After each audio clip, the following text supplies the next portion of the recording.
So, ayun, what's up mga kamamasis? So, ayun, vlog ko ngayon, panoorin nyo. Marami din kayo matututunan dito. So, here we go! So, ayun, mga kamamasis, to be continuous. So, medyo mabigat yung pakaramdam ko. Ayun, wala naman akong something ganyan kasi, hindi pa naman ako nakita kahit kailan. Pero may na-experience rin ako naman na naririnig, ganyan, pero nakikita na kahit ano, kahit kinakabahan ako, parang may something. So, ayan, kung meron man is, pala kayo dyan.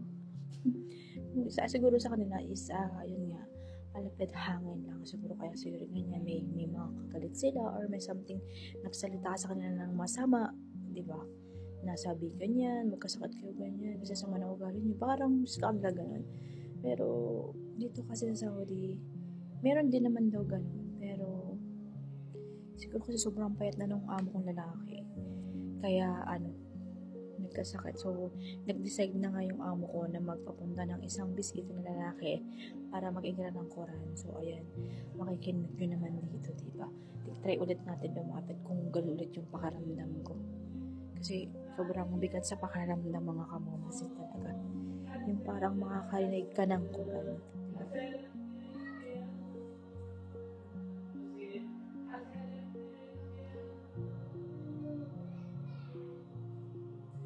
Medyo sa totoo lang mga kamamasis ayoko lumapit kasi alam nyo yung pakiramdam ko ang bigat. Parang hindi tayo Muslim pero parang so nabasa ko rin naman yung mga Quran nila na English, so parang the same lang naman ng Bible natin sa pagiging Christian, pero iba yung atake nung nila yung dasal nila. Talagang pag hindi ka Muslim talaga parang ang bigat sa pakiramdam. Ganun mga kamamasis. So yun ang mga kamamasis. So share ko lang yung araw na to. So ayun. So kung meron man talaga is maniwala lang tayo sa kanila at saka mag-iingat na lang tayo kasi minsan tinanong ako ng amo kung marunong daw ako. Sabi ko, hindi ako marunong. Totoo tinatanong ganun, hindi ako marunong mag-bless-bless. Sabi ko, meron din sa amin yan, pero parang sinusuog ganun. Sabi ko, pinapausukan yung buong bahay, ganyan. So, yun ang mga kamamasis. So, yun. Dito na lang tatapos yung aking vlog. So, share ko lang. Kinig nyo naman yung diba? Bigat sa pakaramdam. So, yun ang mga kamamasis. Take care always and God bless you all. So, yun. Masalamat mga kamamasis. So, yun lang muna ang share ko. So, ayun lang. Bye!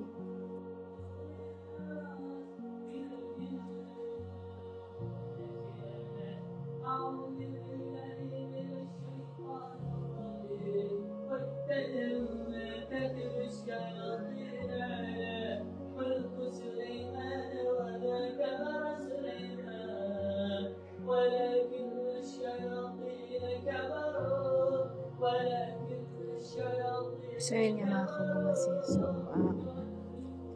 So, pinadasalan yung mga alaga ko tsaka yung kong lalaki kasi sabi nila is yun nga, parang may something dito sa bahay or may something dun sa mga katawan nila, dun sa alaga ko especially.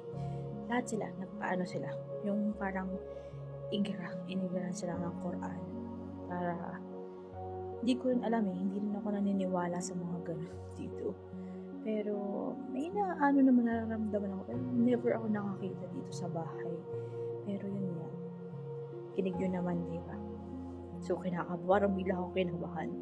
So, hindi naman siguro na yun nga akala nila. Kumbaga para sa atin sa Pilipinas, may mga may something sa katawan na parang may espiritong hindi maintindihan, kaya sila lagi nagkakasakit, kaya nga po lalaki may sakit, ganyan. So, share ko lang yun. So, hindi naman ako pumunta. So, nakinig mo naman kung ano yung iniimik nung taong dumating dito na bisita nila. So, yun nga. So, hindi ko naman, pero yun nga. So, kung meron man sa kanilang ganun, so, maniwala lang tayo. Kasi, tayo naman, iba naman yung tradition natin. Meron din naman sa atin sa Pilipinas, pero dito kasi sa abroad, parang hindi ako naniniwala Pero, siguro sila, yun nga, kaya siguro, yung amo ko lagi masakit ang ulo, yung amo lalaki may sakit. Sabi Tapos yung alaga ko, lagi siyang natatakot, tahimik, wala siyang marinig na kahit ano. Parang meron siyang narinig na something, ganyan. So, yun nga mga kamamasin. So, yun.